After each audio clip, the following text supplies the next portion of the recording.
bit cloudy today, and I hope it does not rain, but guess what? It's the news you guys all wanted. It's time for me to buy Hyliion. That's correct. I'm going to start dollar cost averaging into Hyliion as long as it's under 5. I don't know, maybe $50 or $100 a week, and I'm going to tell you why right now.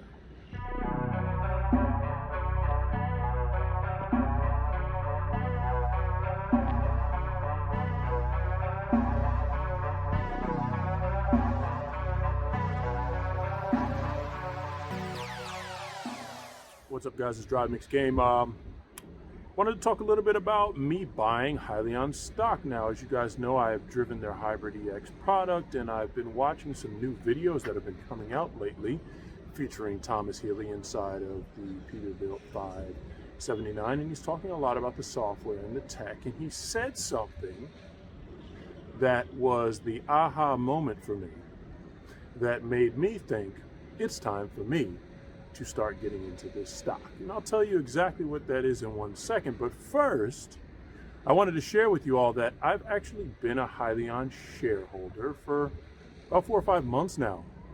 And I chose not to disclose this information because, well, there's a lot of people in this community, which you guys have welcomed me into this community, who have bought the stock for a lot more monetary value, a lot more money, and at a lot higher price. And out of respect, I thought that it was irrelevant for me to share with you that I own, basically at a cost average of about $8 or $9.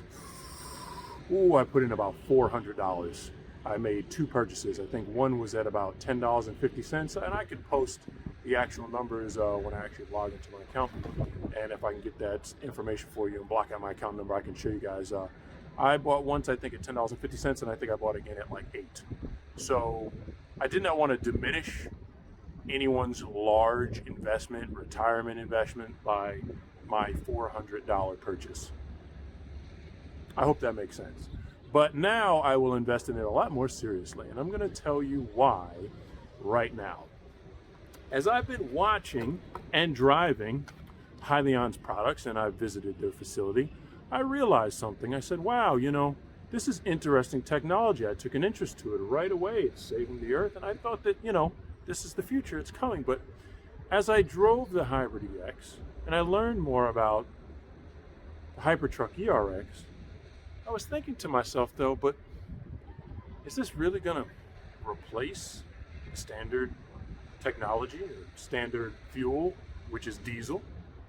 You know, are these electric or semi-electric or BEV vehicles really going to take over?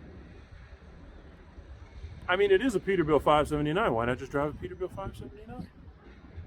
But Thomas Healy said something in a video the other day that I really thought was super interesting.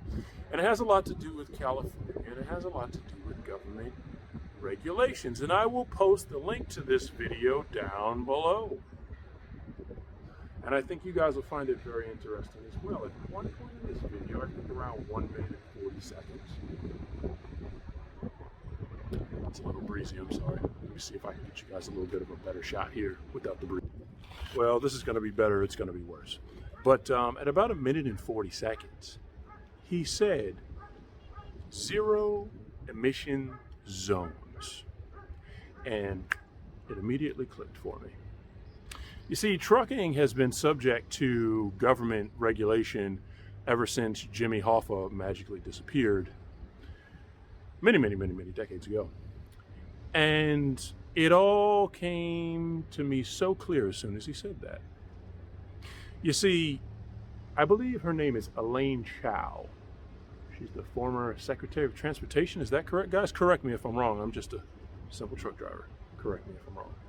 She came down to visit Hyliion not that long ago, and I was kind of putting the pieces together when he said that. What if these big distribution centers and ports, and Thomas Healy mentioned in that video, the Port of California, a hot topic these days, the Los Angeles ports, Southern California ports. What if the big distribution centers like Walmart, everybody's favorite Amazon, made their facilities, and what if some of the major U.S. cities made parts of their cities permanent noise decibel zones and zero emission zones. Meaning, as a truck driver, you would not be able to enter these zones unless you had the correct equipment to do so, to make a certain delivery at a certain store, or pick up at a certain distribution center at a certain time, or at all, unless your truck A could be under a certain amount of noise decibel, or B, probably more importantly, did not create any carbon emissions.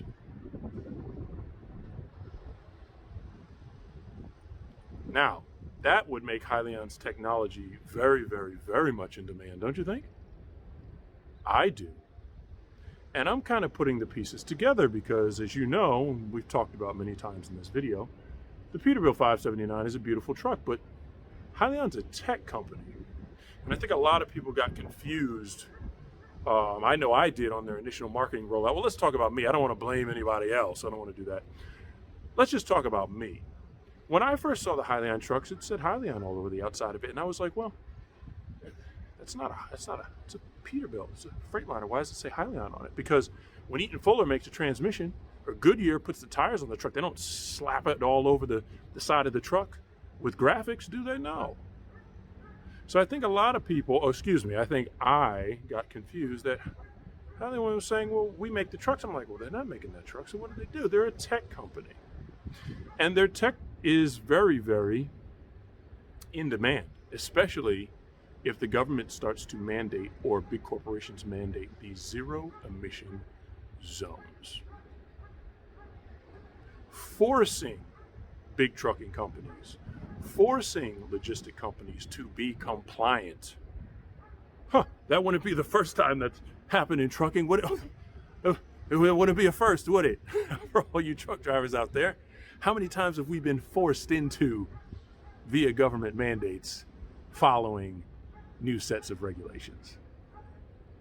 It happens almost every year now, doesn't it? So, with that information shared, I think I understand why they're not putting out the truck until 2023. Because I was confused myself. I said, well, if you guys are driving it around in Cedar Park, Texas, the same way I took the Hybrid EX out on that wonderful tour around the interchange exchange before I drove it all the way back up to Midland, Texas for Detmar Logistics. I know all these other people who are coming down there who are a lot more important, a lot more famous than I am, and a lot more wealthy than I am. They're taking that same ride, and I'm saying, well, if we can drive it out on the street and these people don't have CDL licenses, well, why don't we get one of the most famous YouTube truckers out there, obviously not me, and just give them the Hypertruck ERX. And say, look, man, we're gonna give you whatever you want. What do you want? $200,000, $300,000? You just drive it around and document your experiences.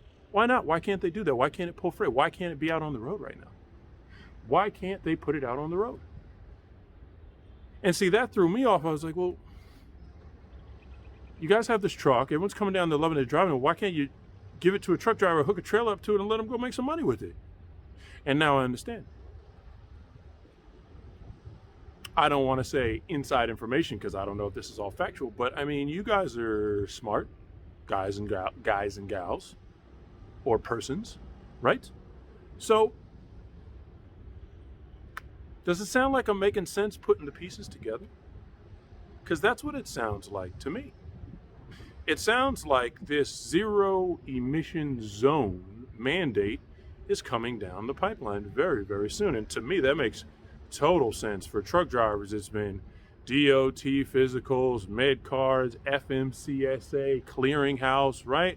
What else we got, guys? What else have they mandated on us? DEF, right? What else have they mandated on us? You guys know. Remember, you used to be able to take a DOT physical, and it was nationwide. Now it has to be per state, and you guys understand. All the truck drivers know. All the truck drivers know. It's always a government mandate. And I am not 100% sure, but it sure looks like Hyliion has the confidence that that's coming. Elaine Chow was down there. So, I mean, I wouldn't be in a rush to sell the truck either. I'd be making sure I got it tight and right. Make sure that technology is up to snuff, because they don't make the truck. And I doubt that they'll be able to make something better than Peterbilt or Freightliner can make, or Volvo or Mack, because they've been in the business for decades. And the software that they make doesn't drive the truck, so I don't think us truck drivers are going to be out of work anytime soon.